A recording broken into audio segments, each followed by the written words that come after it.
This time bringing you the highlights for Baldur's Gate 3's Patch 8, which Larian has stated in no uncertain terms will be the final content patch for the game. There may be future updates for things like bug fixes or perhaps even small changes that can be tweaked relatively easily, but by and large, in terms of large new updates, this is the end of the road. With that in mind, though, it is a gigantic patch. The patch notes are enormous, so naturally we won't be going over every single thing that's there, and if you're having a specific issue you'd like to see if it's fixed, the best thing to do would probably be to go to the patch notes on their website and Control F. So to that end, I will have the patch notes linked down below if you're interested in reading them in full. Otherwise, we are just going to focus on the big stuff that stood out to me at the very least. But I did want to take a moment at the start of this to just mention that I have actually been covering this game since the day it released into early access all those years ago, and seeing it come to its final conclusion in terms of content updates, I still have some more stuff to do with it, has been a real treat for me because this game has in very real tangible ways changed my life. But with that out of the way, let's actually dive into this and talk about it as a whole. There are three giant things this patch includes that are the main focus of it. For starters, crossplay has been fully enabled now, so you'll be able to play with people on other platforms and everything.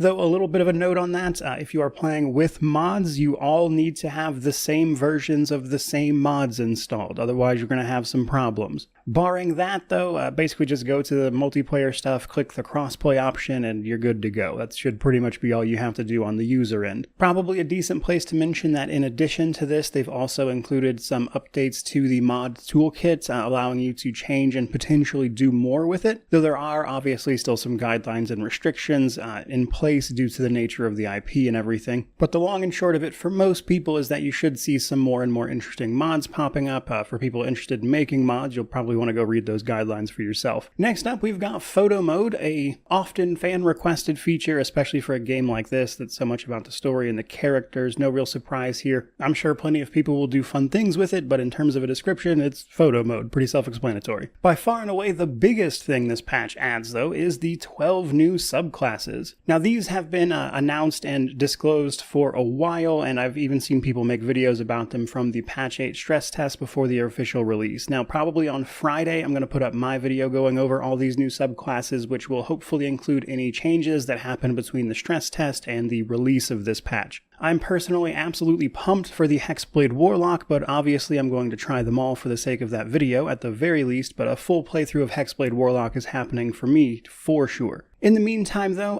what they've added here is the Path of the Giant Barbarian, College of Glamour Bard, Death Domain Cleric, Circle of Stars Druid, Arcane Archer Fighter, Way of the Drunken Master Monk, Oath of the Crown Paladin, Swarmkeeper Ranger, Swashbuckler Rogue, Shadow Magic Sorcerer, Hexblade Warlock, and Blade Singing Wizard. A lot of popular subclasses in there, and I'm looking forward to checking them all out. In addition to that stuff, this particular patch has made a host of other changes that I thought were especially noteworthy to just the sake of how things work. So for starters, if you have items that are inside your inventory, inside containers, you can activate those during conversation options now. So this means that if you have potions or scrolls that will do relevant things in terms of what you're trying to do in that moment, you can access them even though they weren't previously accessible this way. They had to be just in your inventory, not inside containers in your inventory. And as somebody who likes to sort their inventory via containers, that's a huge change for me at the very least. Another really great change that's also part of something else they've changed, which is basically just trying to keep NPCs from turning hostile when they really shouldn't, which has most noticeably been addressed by changing the way NPCs behave when they walk into hostile surfaces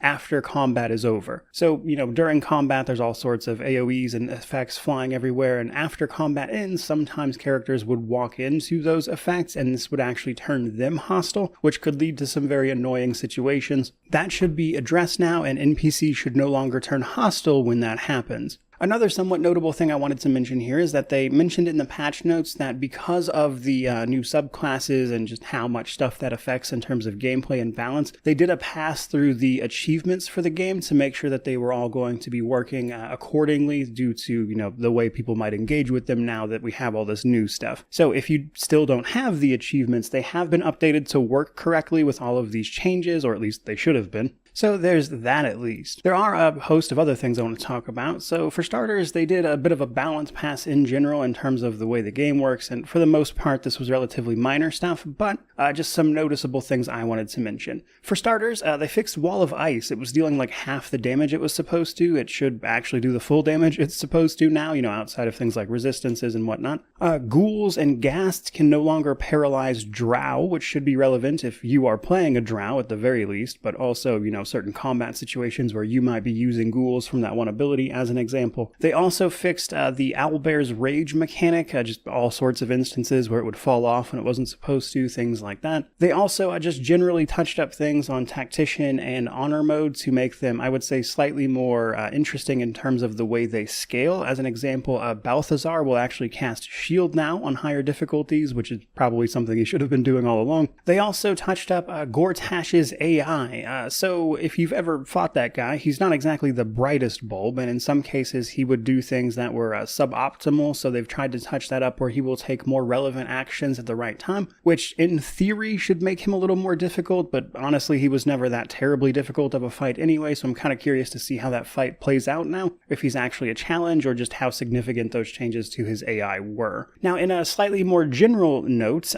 they've disabled fast travel when you are on a moving platform. So this is, say, if you're on an elevator-esque structure and you are in active movement, the game won't let you, say, go to camp at that moment anymore. And the reason for this is when you return from camp, the game puts you back where you were, except the platform you were on won't be there anymore, which means you plummet to your death. So as a result, they've just prevented you from doing that on moving platforms. And then, as I've already mentioned a little bit, they've addressed in multiple instances where just neutral or friendly NPCs might randomly turn hostile on you when, you didn't do anything, or they just shouldn't be doing that. And that is something I think if you've played BG3 for very long, you've probably experienced in some form or fashion. As I've already mentioned, things like the surface mechanics, etc., triggering enemies who walk into them, that kind of thing. So again, hopefully all those instances have been addressed, but it was a recurring theme throughout these patch notes where they've addressed instances of that happening. So hopefully it's all sorted out now. Then we have some scripting stuff. So most of the scripting things they fixed were fringe cases, like, you were trying to do something in this very specific instance and it might not be accounted for or work as a result. Or alternatively, they fixed things that weren't supposed to happen because you hadn't triggered the unique instance in which they were supposed to happen. For instance, some characters were saying Dark Urge lines even though you weren't playing the Dark Urge. Another example of something they fixed here was Lae'zel could mention Ketheric long before you met him in a particular circumstance, which obviously wouldn't be great. Another thing they tried to address more generally here was various instances in which you might lose track of quest-related items that are necessary to finish something. Now, in theory, they haven't really changed much here, but for instance, if you send an item for a quest directly to your stash and you had to interact with that item in some way, such as Gortash's glove when you defeat him, it will now just give you the item in the scene the moment you send it to the stash, so you don't lose the item in your stash and forget where you put it. So small changes here, nothing truly crazy or anything, but just trying to make the game a little more easy for people without necessarily soft locking yourself because you forgot where you set something important down at. They've also overhauled some performance stuff, namely they have optimized combat AI, lighting for the game, inventory loading, so if you have a ton of items in your inventory that could cause some problems with load times, they've optimized for that so it should be less impactful now, and altogether these changes should affect places like, say, Act 3, where the performance hit is much more noticeable. So with any luck, that has been made better for a wide variety of people thanks to all of these adjustments that they've made, which includes adjustments to items and how they work, including some names, sometimes just to make things a little more or less ambiguous, other times just making sure they're actually doing what they are supposed to do. And this also extends to various levels. Certain scenes have had items moved to make the cinematics flow better, or in certain cases they've slightly changed the level of a place to close up holes in the terrain, so to speak. And there was a lot of those changes to be had. And then last but not least, to accommodate all of those changes and the various things they've done, they've also updated things like tooltips, and even certain cinematics to make them just look and flow a little better and be a little less confusing. So when you put all of that together, I would say patch 8 is absolutely massive in scope. We've known about it for a while now, and even still, I think there's a lot of great changes here that kind of flew under the radar because they hadn't released fully patch notes, all that stuff. But I think that's just about the appropriate place to wrap up this particular video. Again, if you want to read the patch notes in full, or if you're looking for something specific, they are linked below. But as for me, well, this is the final content patch. I'm not quite done with the game yet. I do plan on making that video breaking down the subclasses specifically that have been added, and then also I plan on probably releasing a build for the Hexblade Warlock at the very least, because I want to do a full playthrough of that for myself. And while I might not actually get around to that for a little while, because April has been